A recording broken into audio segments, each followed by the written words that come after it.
Hey everybody, Vincubus here. This is the Alt Path. If you're new here, welcome. If you're not new, welcome back. And it's time for a long overdue review of this new Team Cherry published Metroidvania and the sequel to one of the internet's most beloved video games, Hollow Knight: Silksong. I just finished the game 2 hours ago, and I've been playing it as often as I possibly could since it came out, and this is a game review channel, so that should give you some idea of how much fucking content is in this thing. People were lamenting the length of the dev cycle, only for it to finally come out and everyone's wondering how the hell such a small team made this much in so little time. It's very good. You knew it was gonna be good, I knew it was gonna be good, but I've got big issues with tiny parts of the game, and so this entire review is going to be justifying why I'm not giving it a 10, basically. Here's why I think that. This might come as a shock to you, but this game is kind of hard. I wanted to get this review out as soon as January, but I just kept getting stuck. If you're wanting to get into Metroidvanias, I would definitely not start with this one. Silksong's difficulty picks up more or less where Hollow Knight's base content left off. And while the devs were kind enough to release patches that eased at least some of that discomfort, it definitely wasn't soon enough to avoid several rage-fueled naps next to my desk. Hornet's moveset is leaps and bounds more involved than the Knight's ever was, and for my money, it's even slicker, too. There is an adjustment period, of course, the biggest change probably being the downward swipe, now sending Hornet at an angle rather than straight down. And while this is certainly tough to get used to, and the game insists that you get good at it fairly quickly, it's way more satisfying once you figured it out. And also, thankfully, at about the time the novelty of that started to wear off and it just kind of became an annoyance, I did discover an alternate crest which gave me an alternate moveset, and from there I never looked back. And that's not the end of it. You get a second dash mid-game, which travels longer distances and also harpoons motherfuckers, and just fuck yes. It's easily my favorite change. It just feels so good. And this is a rare one for me. Since the claw line requires the same resources you need to heal yourself, I wound up actually healing less. In the original Hollow Knight, I pretty much never did anything but heal. Though the more I think about it, the less that might be about Silksong being good and more about me being bad. Honestly, I found myself kind of forgetting some of the moves that I had at times, especially after a long break. But the game is ergonomic and smart enough to put the non-essential moves for combat in places that are more out of the way for your fingers, helping you maintain even better control when it counts. Silksong is gloriously built so you and Hornet are one. And exploring as her starts great and ends better. No matter what direction you go and what order you tackle things in, it feels like there's always some deeper shithole for you to get trapped in. It might get more painful, but it doesn't get less fun. And you know what? They even addressed one of my more goofy points about the original Hollow Knight. I actually cared deeply about the rival, and I cared about the parallel adventurers too. And this might sound stupid and hokey, but I think it's really great that Hornet goes from being a nomad to somebody who can't just sit idly by, and by the end is acting purely by the breadth of her own humanity. And I'm a sucker for those arcs. Even in the nonverbal storytelling, that feeling of dreariness and dread is just so well executed. One of my favorite things about the game from a design standpoint is the use of money. There are a lot of areas that are just the pits, where there is no money to go around, and you keep dying and losing what little shit you had. And there are other points of the game that are so opulent money is literally spilling out of the walls. It's just one more way the game builds this world built on lies and hypocrisy.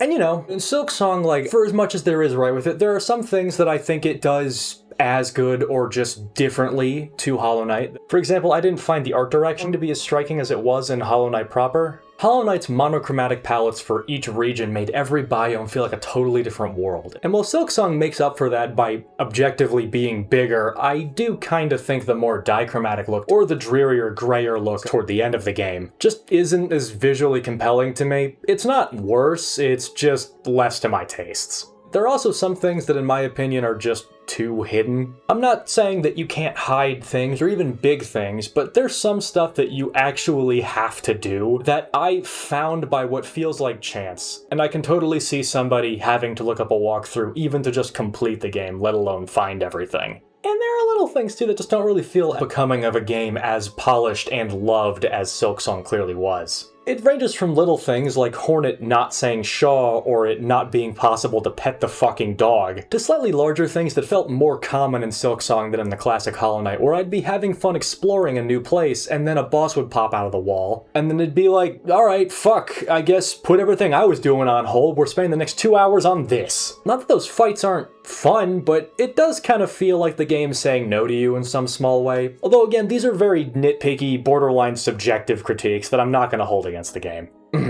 What I am going to hold against the game, though, is Stay with me. I think some parts of it are just too fucking hard. And I swear this isn't gonna be my too much cheese rant. I'm serious when I say that there are some balances with this game that I can't look past. Silksong is a very challenging game, and there is nothing wrong with that. But there are choice instances where the gameplay gives way from being challenging into being punishing. It even gives way to being gratuitous on occasion. Case in point, the enemy rooms. You fight a bunch of waves of enemies, and you can progress through the level some more. I have no issue with that. Usually when exploring a new area, I tend to just platform a bunch and not fight enemies, so forcing me to stop and actually learn the patterns of this place that I'm trying to document makes sense. Plus there's sometimes even unique environmental hazards in the room that make the gameplay that much more dynamic. But there are two that come to mind in this game that just fucking suck. And what's worse, both are mandatory for true ending. One's mandatory for any ending. And both of them pissed me off so bad that I would take weeks off of the game just thinking about how little fun I was gonna have when booting it back up.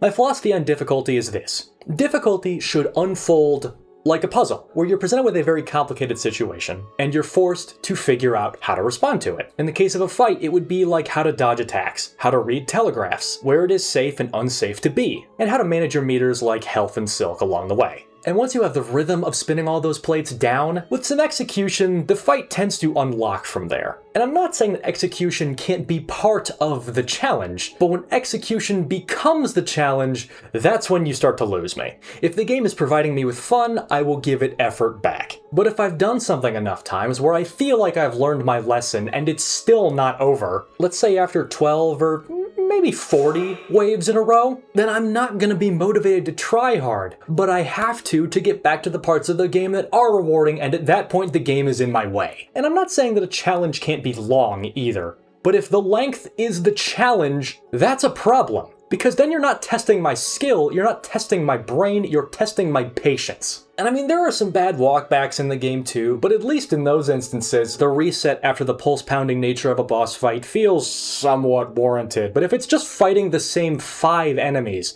over and over and fucking over again until the game arbitrarily decides that you're done, ugh. That's the thing with the challenge of this game, though, is that if something sucks, you're stuck on it for a long time. Maybe I'm weird, maybe I'm weak, I don't know, but I just found those sections to be a drag on what was otherwise a flawless fucking game. It's like, I want to give it a 10 so bad, but every last thing about these 2 enemy rooms is just wrong. And again, you can't just skip them. Even a tiny change about how they're executed, like literally just a patch that removes the redundant waves, or adds a checkpoint, or maybe just a wave counter so you know if you're getting close. I don't know. I'm starting to learn, by the way, and this is just a side thing, that there are several games I can think of that what's right with them is just so many leagues above what's wrong with them that I find myself enjoying them more than some perfect scores I've given. On that merit, this game probably deserves a spot in my top 10, if not my top 5. I'm just really mad about this one thing because it's truly the only thing.